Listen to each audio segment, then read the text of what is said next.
마태복음 5장 1절부터 7절까지 함께 읽습니다.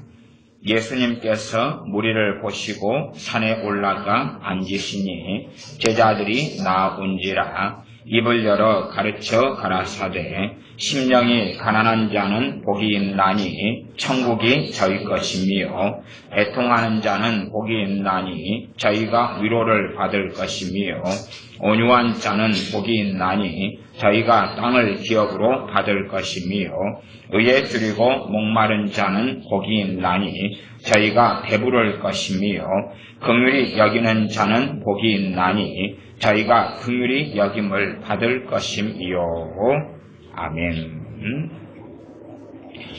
어떻게 천국을 누리느냐? 어떻게 하나님 나라 천국에 들어가느냐? 나아가 이 땅에서 하나님의 통치, 하나님의 나라가 이루어지며 하나님과 함께 동행하느냐? 그 비결은 심령이 가난한 것이다. 어떻게 하나님의 위로가 나타날 것인가? 성령의 위로가 어떤 사람에게 있을 것인가? 초대교회가 성령의 위로로 진행하니라 했는데 그 성령의 위로가 누구에게 있을 것인가? 애통하는 사람에게 있다. 이 세상의 상처, 아픔 때문에 애통하는 것이 아니라 하나님의 법, 하나님의 말씀이 마음에 있는데 우리가 하나님의 말씀대로 살지 못하는 그 현실, 그 내 삶을 볼 때에 하나님 앞에 엎드리는 애통을 이야기합니다. 어떤 사람이 땅을 기업으로 받을 것이냐? 다시 말하면 이 땅의 삶에서 하나님 주시는 복과 은혜를 누리고 살 것이냐?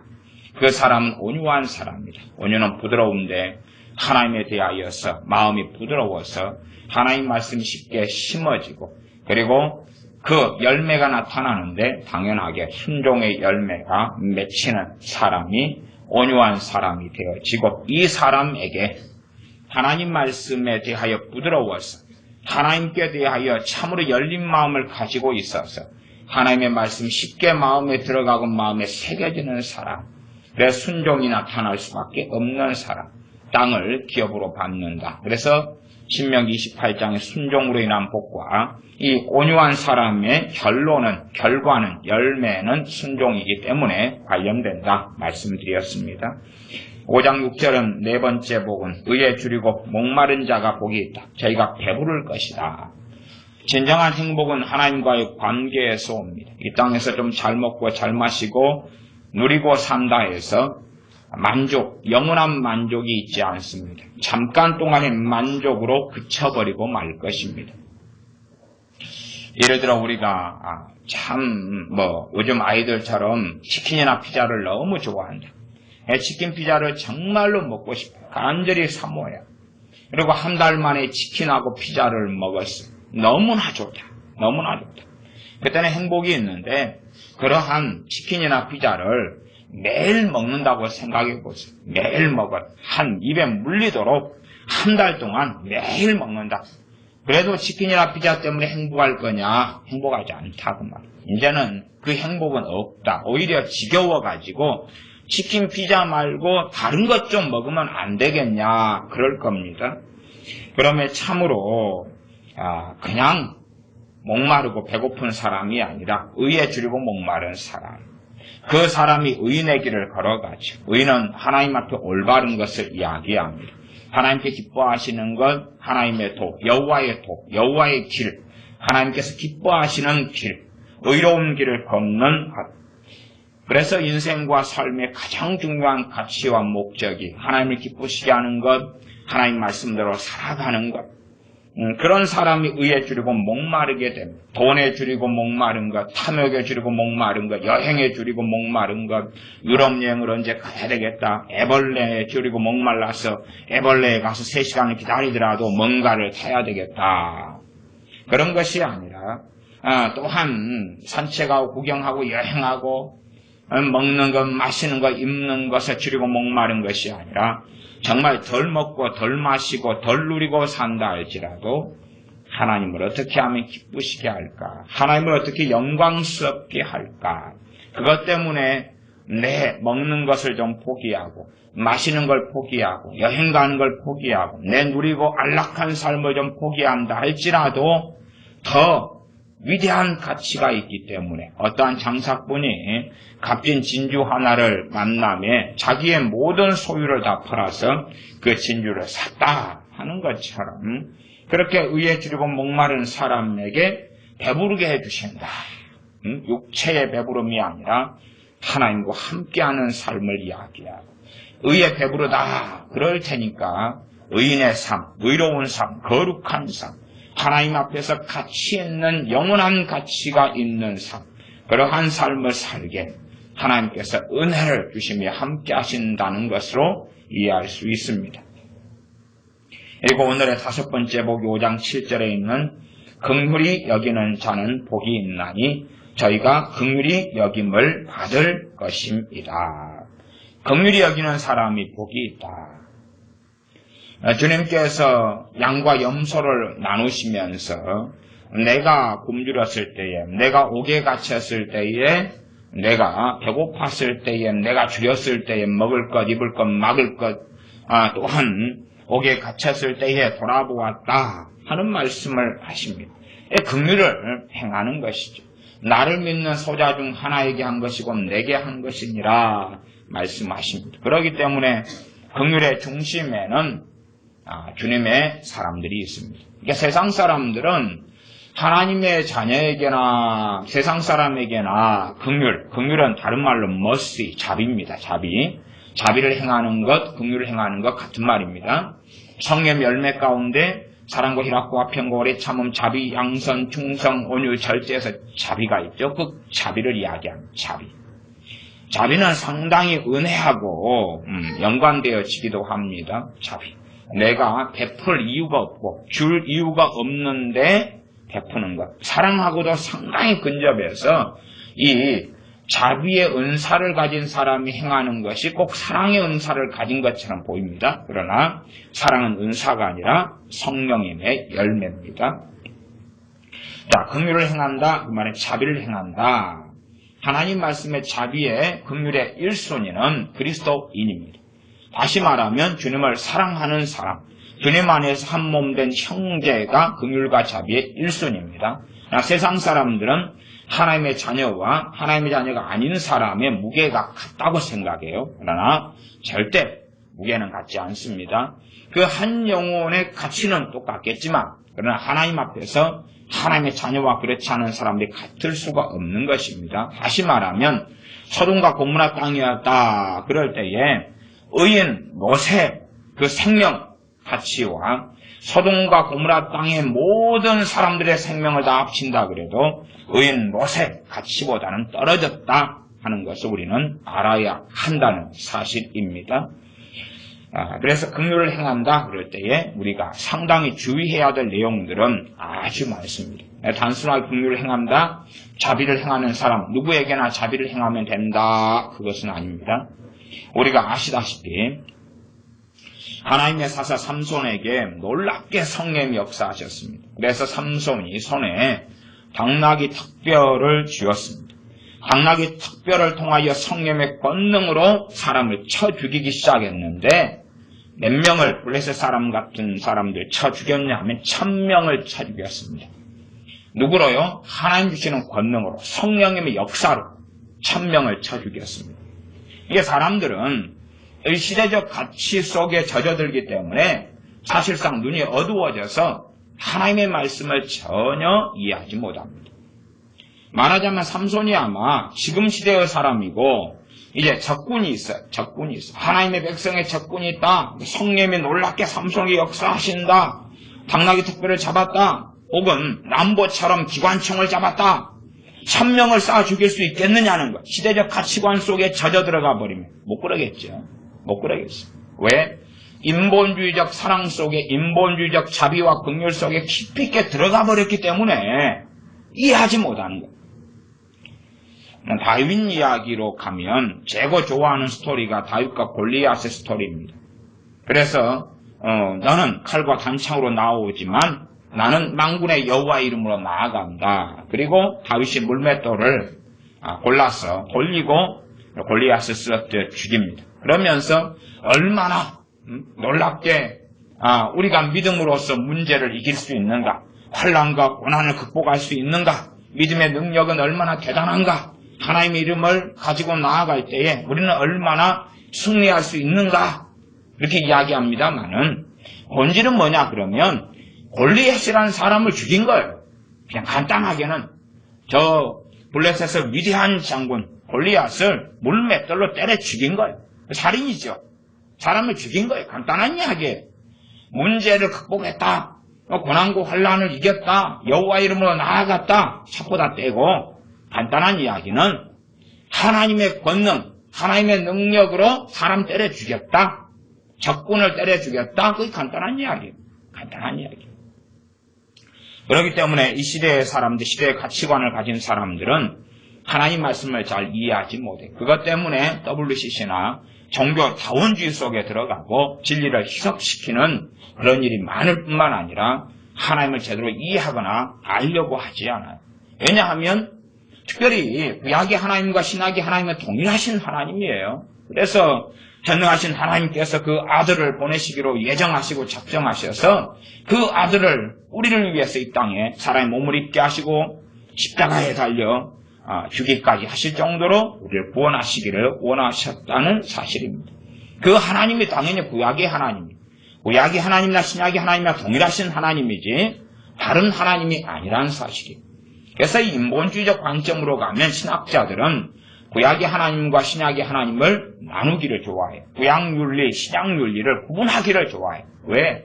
자기들의 눈에는 다르게 보이기 때문에 그러하지요. 그러나 동일하신 하나님을 우리는 섬기고 있습니다. 그래서 긍휼을 행한다, 자비를 행한다 그럴 때에 여러 가지 말씀과 함께 살펴보는 것이 필요합니다.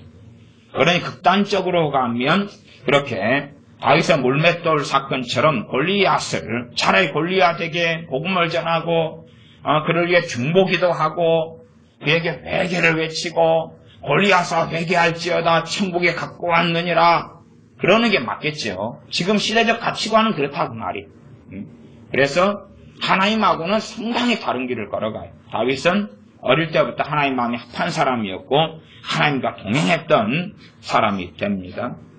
모세 같은 경우도 금송아지 사건을 통해서 금송아지를 갈아가지고 그래가 다 먹이고 사람들 먹이고 그럴 뿐만 아니라 하나님 편에 섰던 자는 모이라 할 때에 레이파 사람들이 모일 때 칼을 쳐라. 그리고 길로 다니면서 가족을 만나건 형제를 만나건 자매를 만나건 동료를 만나건 죽여라.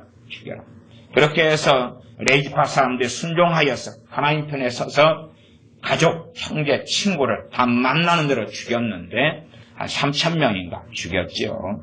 그것이 하나님 앞에 의로운 것이고 올바른 것이었습니다. 그러나 현대적인 관점으로 하면 아마 모세의 입장이라면 자 현대적으로 해석하는 모세는 야 그래도 하나님이 너를 용서해 주신다 회개해라 그래도 괜찮다 잘못했다고만 하면 돼 하나님은 여전히 너희를 사랑하신다 뭐 그런 식으로 복음을 전했거나 말씀을 전했거나 가르쳤겠죠. 왜냐하면 그것이 이 시대적인 가치관에 따라서 하나님보다 사랑이 많은 사람들을 양산해 내었고 하나님보다 긍휼이 많은 사람들을 양산해 내었고 하나님보다 온유한 사람들을 하나님의 말씀을 변개시켜서 만들어낸 시대이기 때문에 그렇습니다. 그렇기 때문에 구약 성경의 많은 것들을 이해할 때는 이해하지 못해. 요나서 같은 때에 요나 선지자를 보내셔서 니느웨가 회개하기를 원하시는 하나님, 그럼 이해가 되지요. 그런데 아말렉을 진멸시키는 하나님, 이해를 못한다 그 말이에요. 여리고성 땅받기 기도하고 믿음으로 땅 밟는다, 하나님께 순종하여서 한 바퀴, 두 바퀴, 7바퀴를 돈다, 그러면 좋지요. 그런데 결과가 뭐였냐는 것은 주의하지 않습니다.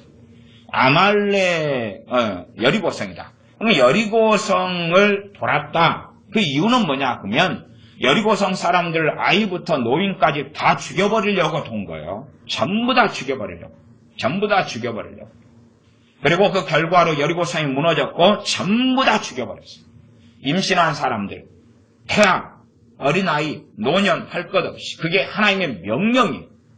그렇기 때문에 성경을 얄팍하게 끌고 간 다음에 여리고성을 돌아서, 여리고성은 뭡니까? 영적 해석으로 문제입니다. 우리의 환란입니다. 경제 문제입니다.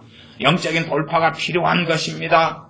그러니 여리고성을 믿음으로 돌면 무너집니다. 문제가 해결됩니다. 하나님이 역사하십니다. 그렇게 성경을 완전히 왜곡시켜가지고 그럴싸하게 이야기를 한다 그 말이에요. 그러나 하나님은 명백하게 긍휼을 베풀 자의 긍휼을 베푸시며 불쌍히 여길 자를 불쌍히 여기시는 하나님이시지 아무에게나 긍휼을 베푸는 하나님이 아니시다.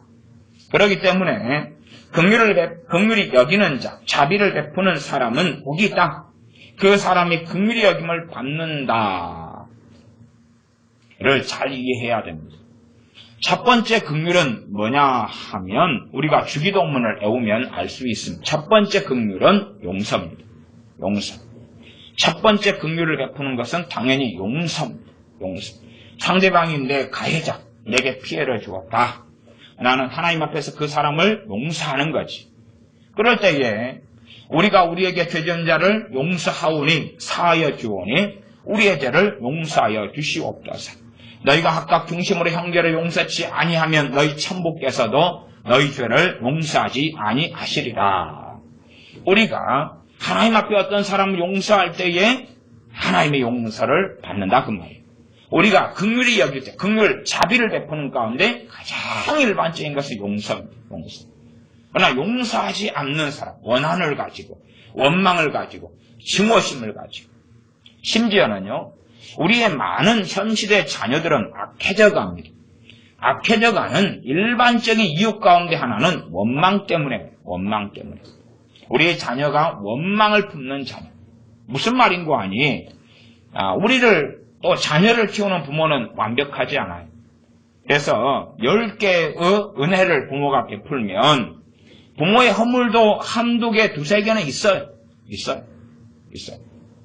그런데 이 자녀들은 침소대봉하고 나아가서 부모의 은혜는 전혀 아랑곳 없이 자기가 조금 불편하고 힘들고 자기가 원하는 것이 채워지지 않으면 부모를 쉽게 원망하더라. 그러니 그 자녀들의 기도나 그 자녀들이 하나님께 나오는 것을 하나님이 과연 기뻐하시겠는가 그 말이에요. 또 많은 자녀들, 또 지금 현 시대에 많은 사람들이 상처받았다, 내적 치유를 받는다, 어쩌고 저쩌고 하는데 내적 치유 속에 들어가 보면 핵심은 뭐냐 하면 부모에 대한 원망이에요. 부모에 대한 원망. 이게 말하자면 상처의 대부분 한 반절 이쪽 저쪽을 차지하는 대상은 부모예요. 부모거나 조금 형제가 좀 많고 그런 것이 삼촌이나 이모나 이런 친구, 남자친구, 여자친구 이런 경우는 좀 적고요. 대다수는 부모예요. 부모. 그러면 부모가 베풀어주고 기저귀를 갈아주고 똥을 치우고 젖을 먹이고 분유를 먹이고 씻기고 업고 학교를 보내고 한글을 가르치고 하는 것은 감사할 줄 아느냐? 그러면 감사하지 못하는 거. 왜? 당연한 것이거든. 당연한 것. 내가 왜 당신한테 감사해야 되느냐? 당신들은 나를 낳았으면 나를 행복하게 만들어야 책임이 있다. 근데 나 지금 불행해. 나 지금 외롭게 느껴. 나 지금 뭔가가 부족해. 그래 당신들은 마땅히 내게 원망을 받아야 돼. 그래서 요즘에 내적 치유나 상담의 많은 기독교 서정류들은 부모에 대한 원망부터 일으킵니다. 말하자면 완벽한 부모의 모델을 놔두고 정상적인 부모라면 자녀에게 한 50가지를 해줘야 된다. 그중에 당신은 몇 가지나 받았느냐? 세어보니까 13가지. 그러면은 37가지는 못 받았다. 그건 부모가 잘못한 거다. 그리고 부모를 정죄를 하고 부모에게 당신은 그래서 37가지 못 받음으로 상처를 받은 거다. 그래 치유를 받아야 된다. 하는 해괴망측한 헛된 신화에 빠지게 만드는 경우가 정말 많습니다. 그래서 그러한 잘못된 자녀들이 하나님께 나올 때에 과연 하나님께서 긍휼을 베푸실 것이냐? 그렇지 않다는 사실이죠. 많은 사람이 또 자녀들이 부모를 용서합니다. 이런 사람도 있어요. 근데 자기가 부모에게 잘못한 것은 10개고 부모가 잘못했으면 한계해. 그러면 정말 누가 누구를 용서해야 되죠? 누가 누구를 용서해야 돼? 교통사고가 나서 10대1 아니면 9대1로 판결이 났으면 누구 잘못이에요 도대체가? 누구 잘못이에요? 그런데 많은 자녀들은 부모가 자기에게 베푼 9가지 은혜에 대해서 감사치 못하고 불효하게 살아왔으면서도 부모가 자기에게 행한 한 가지 가지고 문제를 삼아요. 그러면서 하나님 용서합니다. 부모를 용서할게요. 엄마를 아빠를 용서할게요. 그런 기도를 하나님이 들으시고 어떻게 생각하실까요? 이 나쁜 놈아! 그러실 수밖에 없는 거예요. 기도의 문은 닫혀가고 하나님의 은혜를 거둘 수밖에 없는 거죠. 우리 자녀를 하나님의 은혜를 거둘 수밖에 없는 그런 자식으로 양육해서는 절대 안 되는 것이죠. 하나님은 긍휼을 베풀 자에 긍휼을 베푸시지 모든 사람에게 긍휼을 베푸시지 않습니다. 하나님은 절대 그런 분이 아닙니다. 하나님은 절대 그런 분이 아닙니다. 자, 긍휼의 첫 번째 것은 용서라고 말씀드렸습니다. 이제 긍휼히 여기는 자, 다시 말하면 긍휼을 베푸는 사람은 복이 있는데 그 복은 긍휼히 여김을 받는다. 누구에게 받습니까? 하나님께 받아요. 하나님께. 내가 긍휼을 베푸는 삶, 자비를 베푸는 삶을 살 때 하나님께 받는다. 하나님께. 장애인을 돕거나 약자를 돕거나 약자도 악인의 약자가 있고 또한 죄인이나 일반적인 사람의 약자가 있어요. 그건 틀린 것입니다. 틀려요. 말하자면 동성애자들을 소수 약자라 그래놓고 동성애자가 그 길을 버리고 다른 양성애자의 길로 돌아올 때에 돌보는 것은 좋은 건데 그런데 동성애자로서 살아가는데 그들은 소수이고 소수 인권이기 때문에 그들을 위한다. 그런 것은 하나님의 진노가 나타나는 것이지 그건 긍휼이 아니라는 사실입니다. 자, 그러면 로마서를 보겠습니다. 로마서 9장입니다. 로마서 9장 말씀입니다. 로마서 9장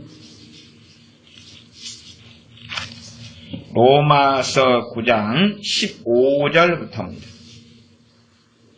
로마서 9장 15절부터 18절까지입니다. 로마서 9장 15절부터. 그래서 우리가 성경을 볼 때에 그 한 구절만 가지고 혼자서 감 나와라 배 나와라 묵상하면 안 되고 하나님 말씀의 관련 구절들까지도 함께 살펴봐야지 잘못된 것으로 가지 않습니다. 긍휼이 있다 그러면 요즘에는 앱도 많이 나왔고 성경 사전 같은 것도 쉽게 구할 수 있기 때문에 긍휼이라는 단어 가지고 혹은 자비라는 단어로서 검색을 해보는 거죠. 사전을 등을 통하여 찾아보면 많은 성경 구절이 나와요. 그 가운데 이제 관련해서 전체 본문을 좀 읽어보다 보면 우리가 잘못된 해석, 극단적인 해석 가운데 빠지는 것을 막을 수 있다. 그런 말이에요. 그러니까 잘못된 인본주의 가운데 빠져들어가면 긍휼히 여긴 자는 복이 있다. 아무한테나 자비를 베풀면 다 받는구나 생각하면 안 된다. 그 말이에요. 간혹가다가는요. 주의 종한테 돕는 헌금을 하고 섬기는 사람들 가운데서 하나님의 징계가 임하는 사람들도 제가 간혹 만났어요. 주의 종들을 돕는데 말씀은 뭐라고 이야기합니까? 말씀을 가르치는 자와 함께 좋은 것을 함께 해라. 그런단 말이에요.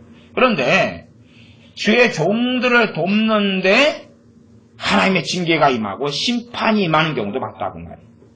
그러면 왜 그런 경우가 생기느냐? 주의 종들을 돕는다면 긍휼을 베푸는 거죠. 선교 삶을 돕는다면 긍휼을 베푸는 거예요. 긍휼을 베푸는 거예요.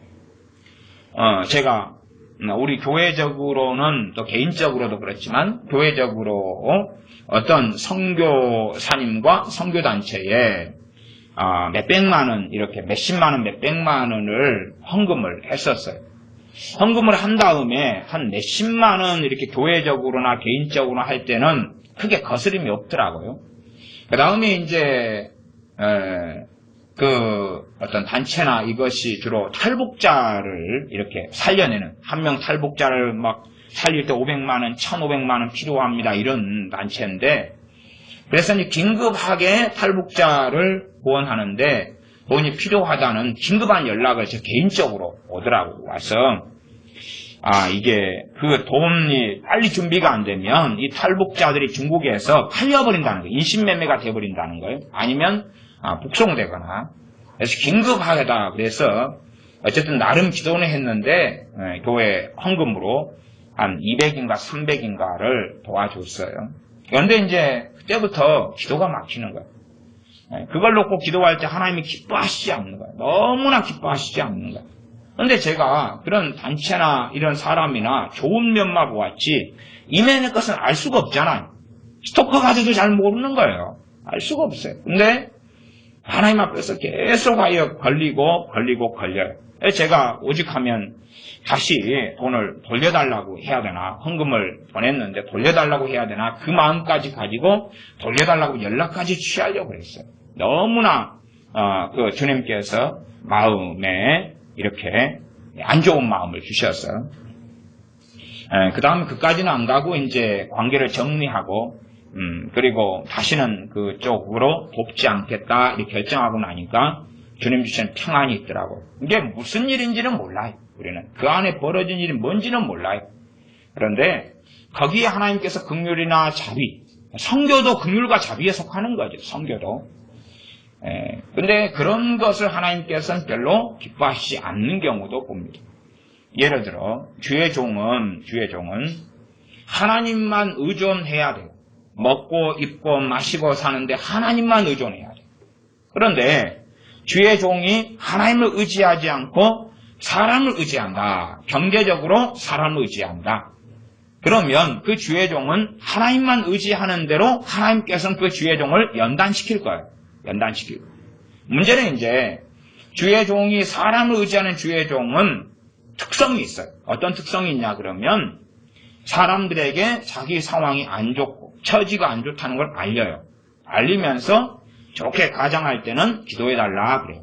내가 지금 돈이 교회 월세가 며칠까지 얼마를 해놔야 되는데 돈이 없습니다. 이걸 놓고 기도해 주십시오. 이건 굉장히 부드럽죠.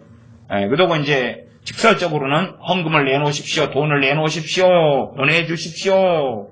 그러면서 이제 그제 협박까지 붙일 수 있어요. 성경 구절로. 주의 종을 또 교회를 돌아보지 않는 자는 뭐 어쩌고 저쩌고 하는 성경 구절을 갖다가 쓰는 경우도 있어요. 협박을 하는 사람들도 저는 꽤 봤습니다.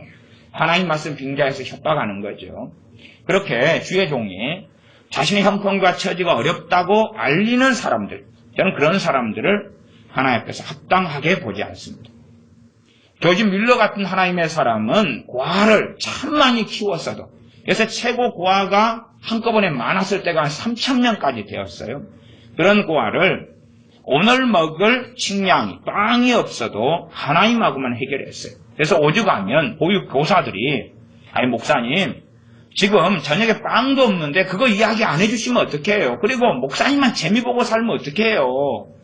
우린 빵 있는 줄 알고 그냥 포크 넣고 스푼 넣고 접시 넣고 그리고 할렐루야 아멘 그리고 감사기도 씻기도 하고 나니까 빵이 도착하고 알고 보니까 빵도 없고 우유도 없고 아무것도 없었고 목사님만 기도해가지고 한참 재미 보고 응답받고 살면 우리도 거기에 동참시켜 주세요. 그렇게 해가지고 보육교사들에게 조금 가르쳐줬어요. 그러지 기도로 고아들을 키웠던 주의 종, 나아가서 그 시대의 성교 사명을 어마어마하게 감당했던 주의 종이 조지 뮬러 목사님. 그런데 그 형편과 처지는 하나님하고만 대면했다 그 말이. 특별히 주의 종의 길을 걸어간다 그러면 하나님하고만 경제적인 문제는 해결해야 돼. 하나님하고만. 그렇게 훈련돼야 되고 연단돼야 돼. 그러나 어떤 주의 종이 하나님을 의존하는 훈련을 하는데 도망갈 수가 있어요. 그래서 가족, 친척, 사람들에게 손을 뻗치면서 이번에 내 애 학원비가 얼마가 부족하다, 어쨌다 이렇게 말하고 살 수 있어요. 또 한국계 목사님들은 상당한 어떤 이 컴플렉스가 있어요. 한국계 목사님들이 어떤 컴플렉스가 있냐 그러면 학위에 대한 컴플렉스가 한 50% 이쪽 저쪽이 있어요. 학위 컴플렉스. 일단 나이 드신 목사님들은 정상적인 학위를 별로 안 가지고 있는 분들이 많기 때문에 석사나 박사를 받으려고 애를 씁니다. 자기 컴플렉스를 모면하는 수단과 방법 중에 하나로 자기 자녀를 유학을 보냅니다. 외국에 유학을 보낸 일들이 사실은 많아요. 유학을 보내면 유학비가 적으냐? 어마어마하게 많아요. 어지간한 목회해가지고는 그 유학비를 충당할 수 없어요. 심지어는 어떤 때는 막 1년에 1억대가 들어가고 그렇게 해요. 근데 목회자의 사례금이야 뻔한 건데 빚을 내고서라도 자녀를 유학을 보내요. 유학을 보내고 그리고 빚쟁이가 되는 거죠. 빚쟁이가. 우리 동네 어떤 교회에도 자식 유학 보내는 목사님이 있어요. 여러 명이 있는데 그 중에 한 분은 유학을 자식을 보내길래 아이고 자식이 대학생인갑다 생각했어요. 한 달에 같이 아는 목사님이거든요. 그래서 어이고 벌써 애가 미국에 대학 다니나 싶었는데 초등학생인 거예요. 초등학생 유학 가서 뭘 하겠어요? 그것 때문에 이제 빚을 어마어마하게 진 거예요. 목사님이. 그래서 그것이 문제가 많이 되니까 그래도 교회 장로님들이 좋으신 분들인가 교회 헌금에서 최근에 몇 천만 원 해가지고 빚을 좀 갚아주었다. 뭐 그래요. 근데 어쨌든 이제 그런 분들의 삶이 어떤지는 이제 알 수 없는데 이제 그 목사님이 어떻게 하는지는 몰라요. 모르는데 이제 그 정도까지만 이제 제가 선 안 넘고 넘어가는 거고. 근데 어떤 분들은 그러면서 내 자식이 그분은 그렇다는 이야기가 아니에요. 어떤 분들은 그러면 내 자식이 유학 가는데 하나님께서 일찍 불렀다. 그리고 돈이 부족하다. 이게 채워져야 된다. 그리고 광고를 하는 사람이 있다 그 말이에요. 도와달라고. 하나님께서 쓰실 거다 하면서 이제 미화시켜가지고 거기에 감동을 받아서 헌금을 내는 사람들이 있는데 유감스럽게 그것은 긍휼 속에가 들어가지 않는다. 긍휼 속에는 자비도 있고 그 다음에 한 걸음 들어가면 구제하는 것도 있어. 구제하는 것. 그러나 그런 부분에서 하나님께서 기뻐하지 않을 때가 많아요. 옛날에 어떤 집사님이 상담받으러 오셨는데 한 6년이가 7년 된 것 같아요. 근데 상담받으러 오셨는데 사업이 다 무너졌고 그리고 재정적으로도 완전히 환란 가운데 들어가 버렸더라고요. 그랬는데 이제 돈을 잘 벌었어요. 잘 벌다가 그렇게 되어서 저게 무슨 일일까? 근데 특별히 뭐 대단한 허물이 있지를 않아요. 열심히 주님을 섬기고 믿고 살아왔던 거예요. 그래서 그 문제를 놓고 이제 저도 뭐 그런 상황에 대해서 딱히 할 말이 없어서 기도를 좀 하는데 성령님께서 말씀하시는 거예요. 성령님께서 주의 종을 도왔기 때문에 그렇게 되었다. 이걸 가르쳐 주시는 거예요. 저는 그런 성령님께서 이렇게 그 부분을 그렇게 말씀하신 걸 그때 처음 들었어요. 한 7년인가 8년인가 된 것 같은데 그때는 제가 이해력이 좀 부족해가지고 대신에 성령님께서 이렇게 말씀하실 때 무슨 상황인지가 다 알아지더라고요. 다 알아져요. 왜 그런지.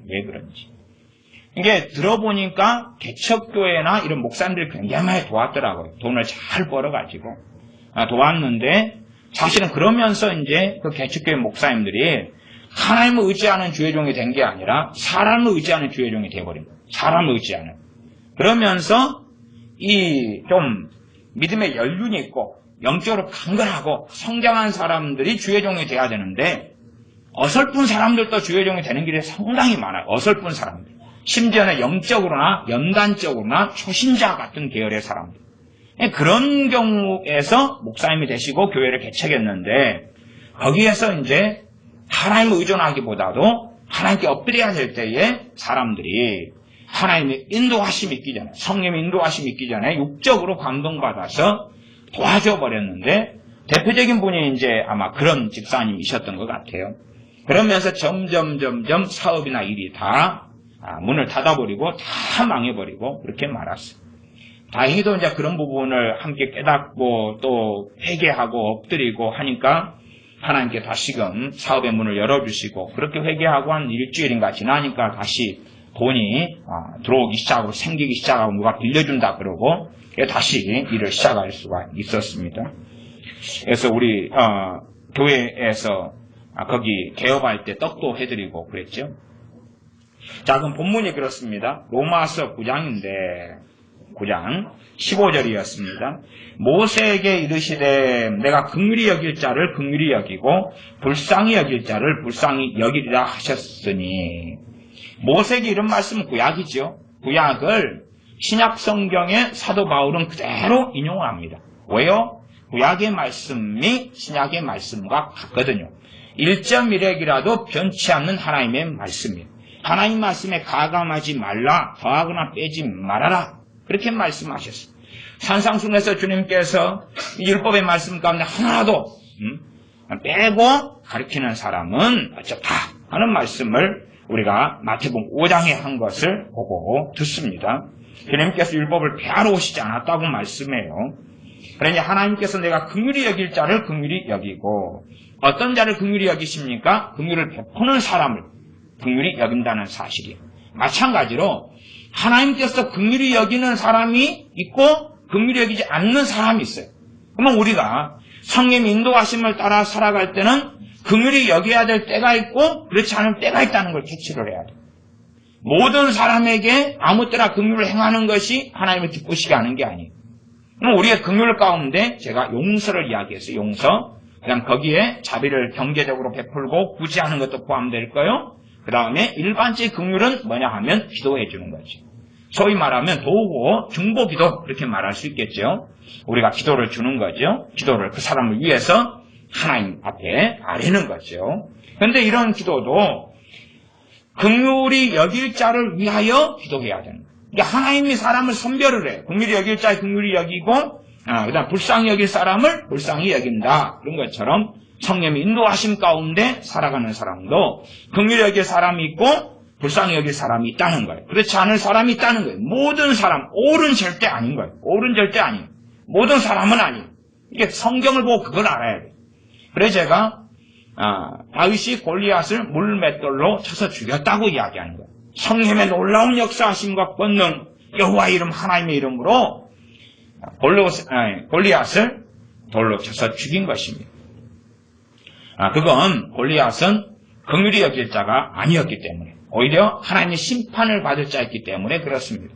또한 팔레스틴, 적과 꿀이 흐르는 가나안 땅, 가나안 이 부족들도 하나님께서 심판을 선고해버린 사람들입니다. 그래서 너희는 그 땅에 들어가거든 그 부족 사람들을 불쌍히 여기지 말고 전부 다 죽여야 된다. 다 죽여야 된다.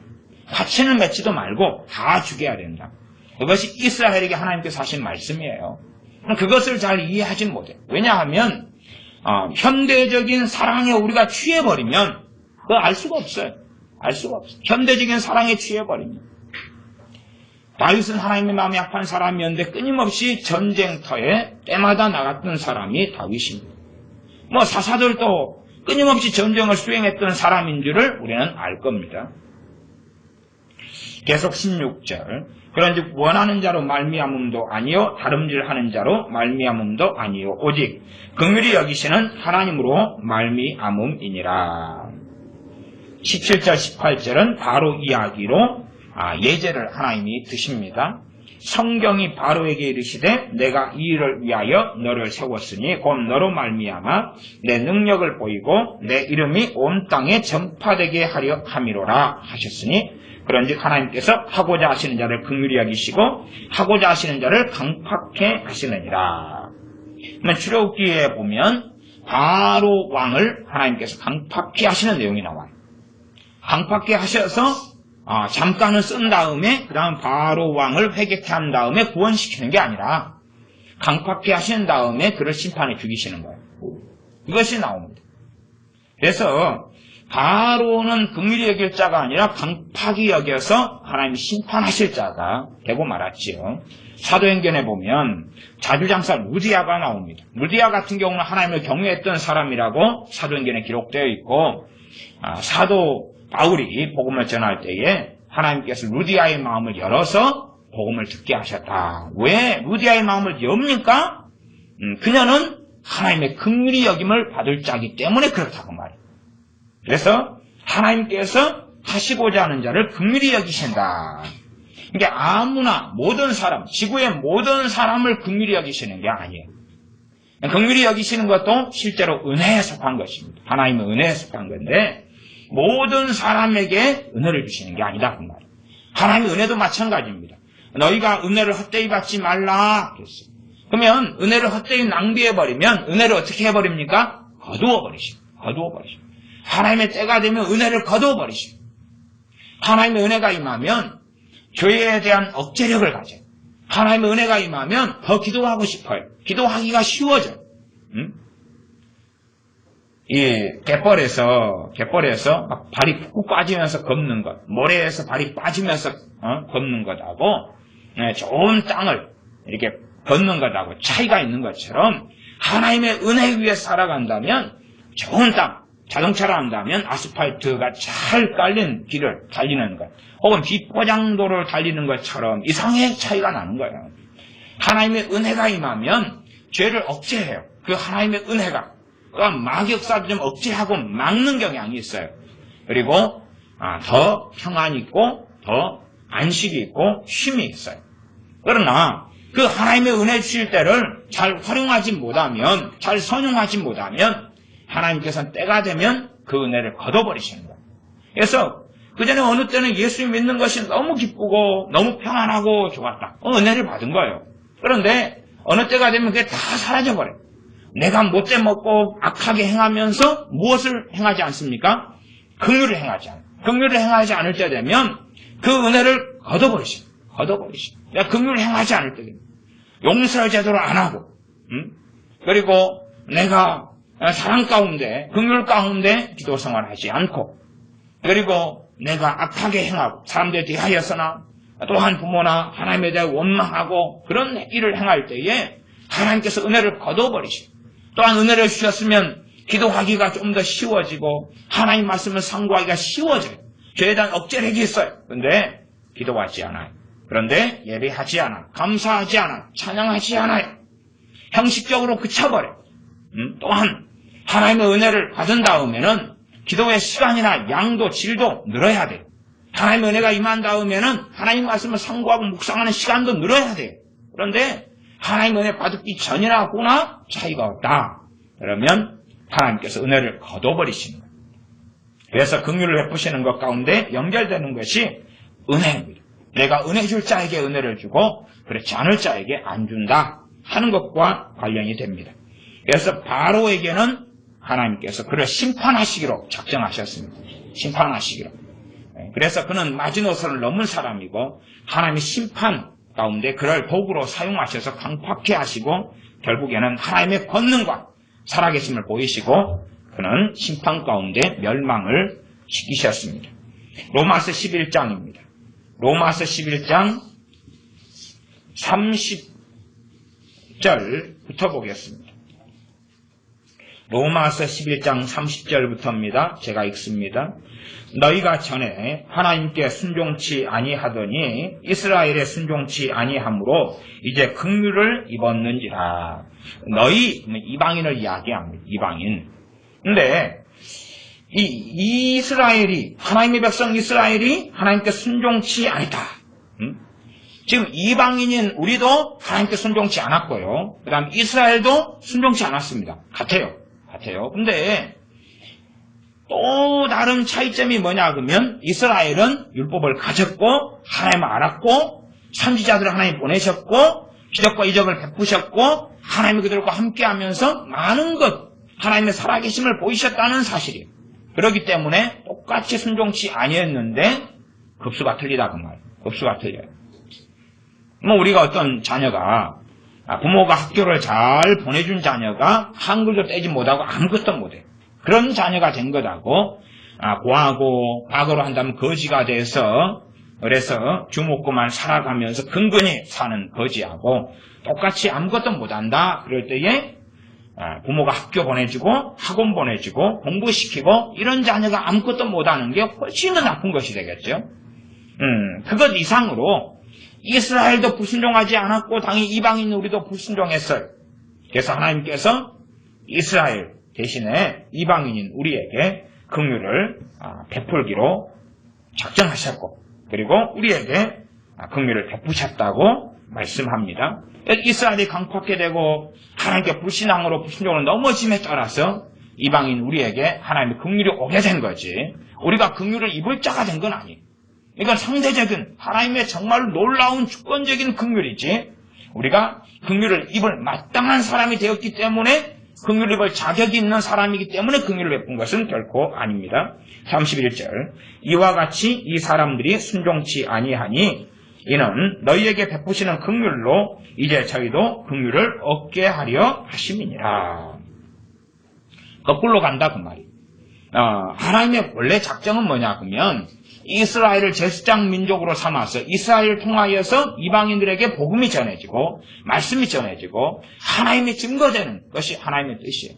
초대교회 때는 다 주님의 사도들은 유대인들이었고 사도 바울도 유대인으로서 복음을 전해왔지요. 그러나 이제는 거꾸로 하나님께서 이스라엘의 긍휼을 베풀지 아니하셨고 이방인의 긍휼을 베푸셨어요. 그러나 하나님의 의도는 이제 거꾸로 가는 것이 이방인인 우리를 통하여서 이스라엘에게 긍휼을 베푸는 방식이에요.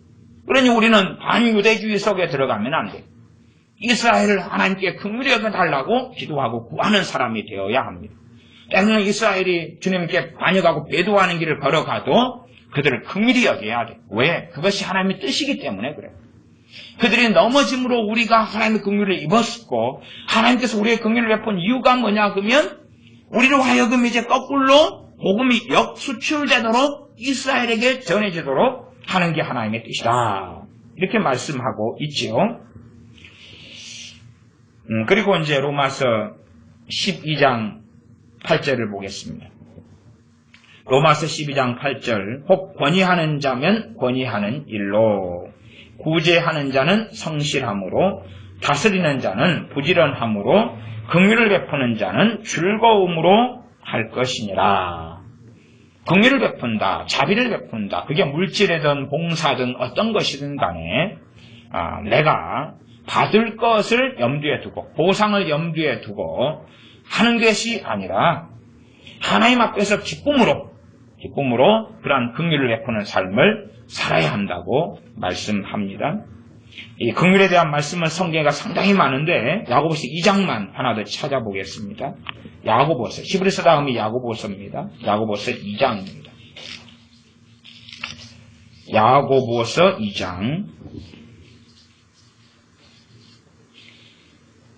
야고보서 2장 13절입니다. 야고보서 2장 13절. 야고보서 2장의 말씀은 행함 있는 믿음에 대한 말씀을 계속하고 있습니다. 그러면서 여러분이 2절부터 쭉 보면 2절에 보면 만일 너희 회당에 금가락기를 끼고 아름다운 옷을 입은 사람이 들어오고 또 더러운 옷을 입은 사람이 가난한 사람이 들어올 때에 그렇게 회당이다 그러면 지금으로 우리로 이야기한다면 예배당이다 그 말이 예배당. 예배당에 예배드리기 위해서 굉장히 부자 럭셔리한 사람이 들어오고 아주 그냥 추레하고 지저분한 사람이 들어왔다. 그러면 저는 사실은 좀 그런 건 싫어합니다. 하나님께 예배 드릴 때는 최고로 좋은 옷으로 예배 드려야 된다 그런 걸 좀 싫어해요. 왜냐하면 사실은 가난한 사람들이 최고의 좋은 옷 해봐야 부자가 안 좋은 옷보다 못할 수도 있을 거 아니에요. 그러면 사람은 쉽게 판단할 것 아닙니까? 사실 그런 것은 좀 싫어합니다. 단정한 옷이 중요한 거지. 그러지 이 최고로 좋은 옷, 가장 좋은 옷, 가장 좋은 것 이렇게 하나님께 드려야 된다. 이건 상당히 왜곡되고 위험한 발언이 되는 걸 봅니다. 그래서 믿는 사람 가운데서 우리가 5절에 보면 내 형제들아 사랑하는 형제들아 들을지어다 하나님께서 세상에 대하여는 가난한 자를 택하사 믿음에 부요하게 하시고 또 자기를 사랑하는 자들에게 약속하신 나라를 유업으로 받게 아니하셨느냐.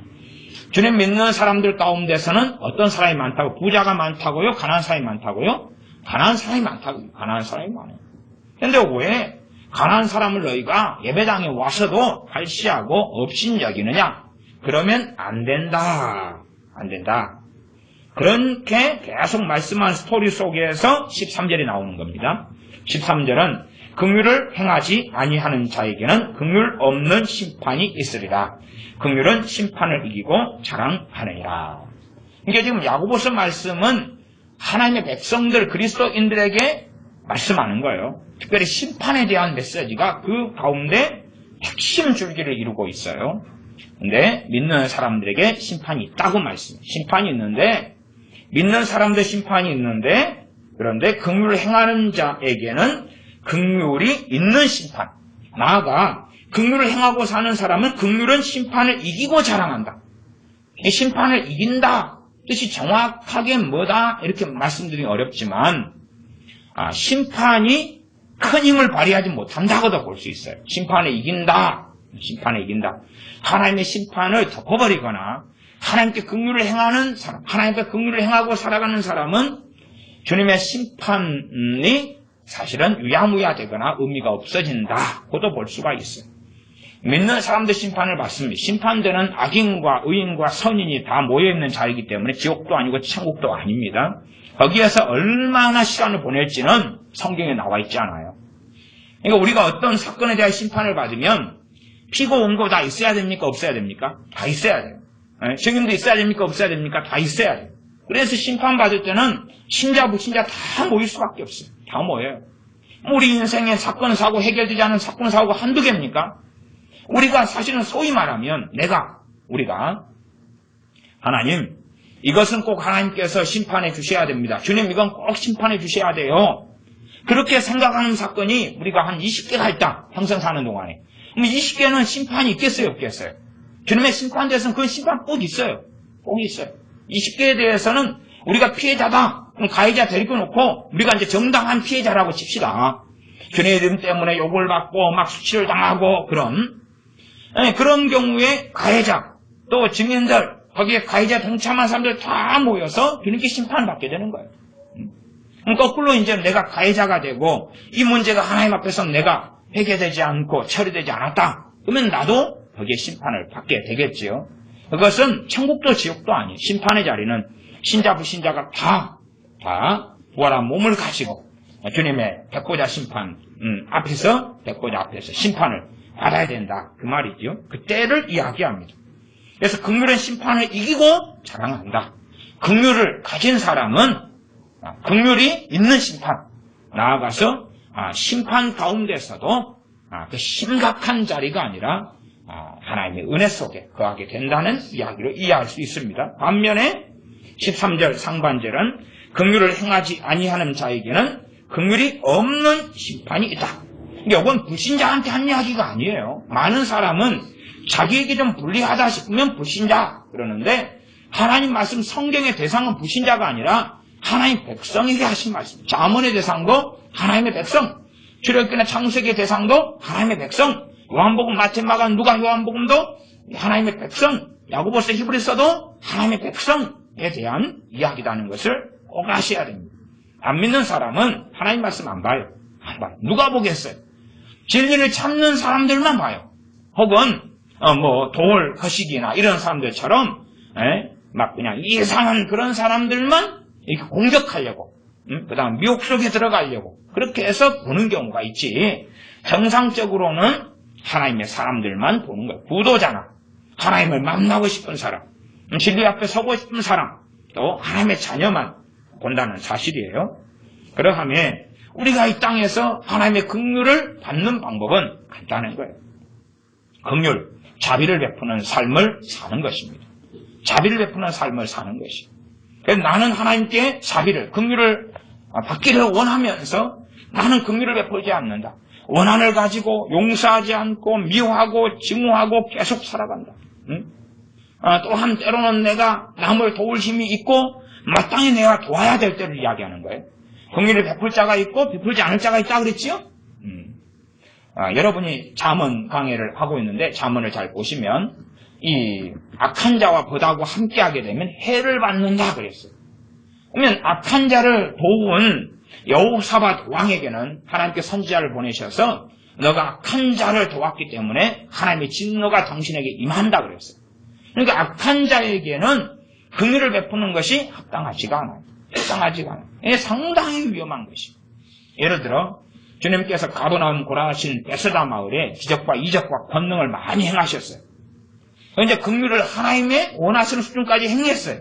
그 다음에 문제는 그들이 주님께서 행하신 이적과 권능 속에서 들어가려면 그들이 회개해야 돼요. 그러나 그들은 회개치 아니했어요.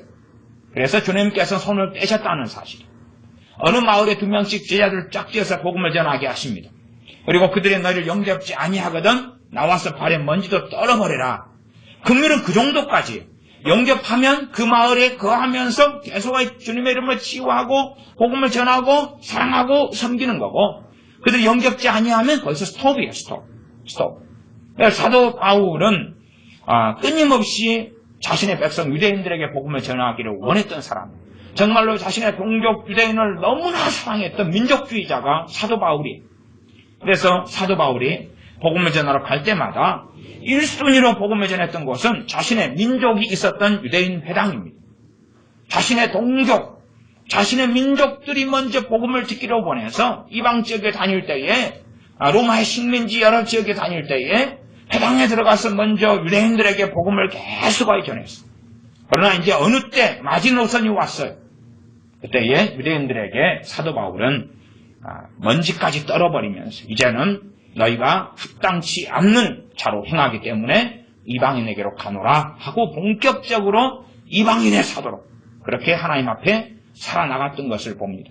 그렇기 때문에 긍휼을 행해야 될 타임과 때가 있고, 긍휼을 받을 사람이 있고 받지 않을 사람이 있는 것, 그 정도는 우리가 선이해를 하는 가운데서 하나님 앞에서 때로는 악인이라도 사랑하고 때로는 구제하고 섬겨야 한다까지, 내 원수라 할지라도 사랑하는 삶을 살아야 한다, 이 이율적인 역설적인 말씀을 마음에 새기는 가운데 억지로 오리를 함께 가고자 하거든 심리까지 걸어가주는 하나님의 사람들이 꼭 돼야 됩니다. 그 기본 마음, 그 진리, 주님께 산상수훈 가운데서 겉옷을 달라 하면 속옷을 주고 속옷을 달라 하면 겉옷을 주고, 그렇게 마태복음, 누가복음은 이야기했어요. 그러니 마태복음 식으로 한다, 누가복음 식으로 한다, 그럴 거 아니에요. 누가 겉옷을 달라 그랬어. 그러면 이제 이거 겉옷 달라 그러면은 속옷을 줘야 되는데, 그러면 나는 마태복음밖에 안 읽었다 그럴까? 누가복음밖에 안 읽었다 그럴까? 그리고 바꿀 수 있잖아요. 왜? 마태복음과 누가복음이 겉옷 속옷 위치가 바뀐단 말이에요. 그러나 다른 말씀의 의미를 이해하는 사람들은 그 말씀을 마음에 새기고 받아들인 가운데 선을 행하고 사랑하고 섬기는 마인드를 가져야지만이 성령님을 통한 바른 분별이 나타나는 거예요. 그러지 내가 거룩한 삶, 의로운 삶에 대해서 이기심 가운데, 독성 가운데, 자기만 아는 가운데 살아가는 사람에게 바르게 긍휼을 행하는 삶이 열매를 맺을 수도 없고, 하나님 앞에 하나님의 긍휼을 하나님의 자녀라 할지라도 받지 못한다는 사실을 알아야 됩니다. 기도하겠습니다.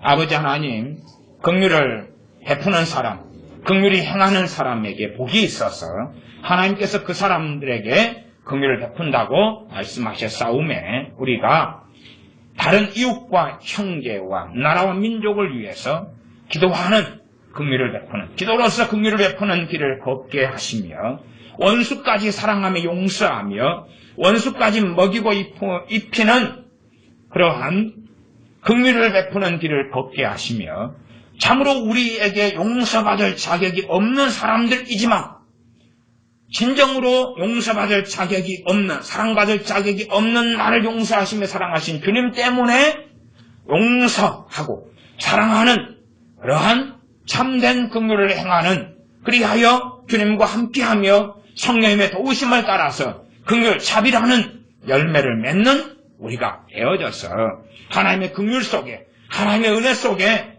살아가게 하여 주시옵소서. 우리 주 예수님의 이름으로 기도하옵나이다. 아멘. 기도하겠습니다.